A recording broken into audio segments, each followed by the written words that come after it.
Hello ನಮಸ್ಕಾರ. ಅಶೋಕಾಸ್ ಕಿಚನಿಗೆ ಸ್ವಾಗತ. ನಾನು ಇಂದಿನ ವಿಡಿಯೋದಲ್ಲಿ ರಸಂ ಪುಡಿ ಮಾಡಿ ಹಾಕಿದ್ದೇನೆ. ಈ ವಿಡಿಯೋದಲ್ಲಿ ಗರಂ ಮಸಾಲೆ ಪುಡಿ ಮನೆಯಲ್ಲೇ ಮಾಡುವ ವಿಧಾನವನ್ನು ತೋರಿಸಿಕೊಡುತ್ತೇನೆ. ನಾನು ಈ ಬೇಕಾಗುವ ಸಾಮಗ್ರಿಗಳನ್ನೆಲ್ಲ ಒಂದೇ ಇದರಲ್ಲಿ ಹಾಕ್ಕೊಂಡಿದ್ದೇನೆ.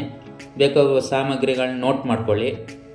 ಒಂದು 25 ಗ್ರಾಮ್ ಆಗೋಷ್ಟು ನಕ್ಷತ್ರ ಹೂವು, 150 ಗ್ರಾಮ್ ಆಗೋಷ್ಟು ಜೀರಿಗೆ, 100 ಗ್ರಾಮ್ ಆಗೋಷ್ಟು ಕಾಳುಮೆಣಸು, 150 ಗ್ರಾಮ್ ಆಗೋಷ್ಟು ಧನಿಯಾ, ಒಂದು 10 ಗ್ರಾಮು ಏಲಕ್ಕಿ, ಒಂದು 10 ಪೀಸ್ ಆಗುವಷ್ಟು ಲವಂಗ, ಜಾಯಿಕಾಯಿ ಒಂದು 2 ಪೀಸು, ಅದನ್ನು ಪುಡಿ ಮಾಡಿ ಹಾಕ್ಕೊಳ್ಳಿ. ಜಾಯಿಪತ್ರೆ ಒಂದು 50 ಗ್ರಾಮು, ಮರಾಠಿ ಮಗ್ಗು ಒಂದು 50 ಗ್ರಾಮು, ಕಲ್ಲು ಒಂದು 25 ಗ್ರಾಮು, ಸೋಂಪು ಒಂದು 50 ಗ್ರಾಮು, ಚಕ್ಕೆ ಒಂದು 50 ಗ್ರಾಮು, ಮೆಣಸು 100 ಗ್ರಾಮ್. ಬ್ಯಾಡಿಗೆ ಆದರೂ ತಗೊಳ್ಳಿ, ಗುಂಟೂರಾದರೂ ತಗೊಳ್ಳಿ, ಖಾರಕ್ಕೆ ಸ್ವಲ್ಪ ಫ್ಲೇವರ್ ಬರುತ್ತೆ.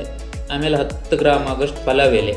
ಎಲ್ಲದನ್ನು 1 ಗಂಟೆ ಬಿಸಿಲಲ್ಲಿ ಒಣಗಾಕ್ಕೊಂಡು ಆಮೇಲೆ ಒಂದು ಬಾಣಲೆಯಲ್ಲಿ ಚಿಕ್ಕ ಬೆಂಕಿ ಹಚ್ಕೊಂಡು ಅದಕ್ಕೆ ಎಲ್ಲ ಐಟಮ್ ಒಟ್ಟೆ ಹಾಕ್ಕೊಂಡು ಒಂದು 10 ನಿಮಿಷ ಅದನ್ನ ಹುರ್ಕೊಳ್ಬೇಕು.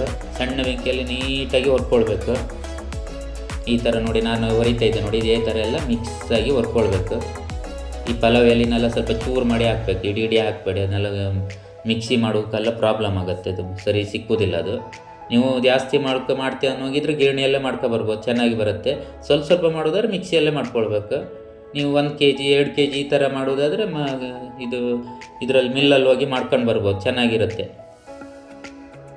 ಮಿಲ್ಲಲ್ಲಿ ಹೋಗಿ ಅದು ಬಿಸಿನೇ ತಂದು ಡಬ್ಬೆಯಲ್ಲಿ ತುಂಬಬಾರ್ದು, ಹಾಕಿ ಡಬ್ಬೆಯಲ್ಲಿ ತುಂಬಿಟ್ರೆ ಏನೂ ಆಗೋದಿಲ್ಲ. 1 ವರ್ಷಗಟ್ಟಲೆ ಇಟ್ಟಿದ್ರೂ ಏನೂ ತೊಂದರೆ ಇಲ್ಲ, ತುಂಬ ಚೆನ್ನಾಗಿರುತ್ತೆ.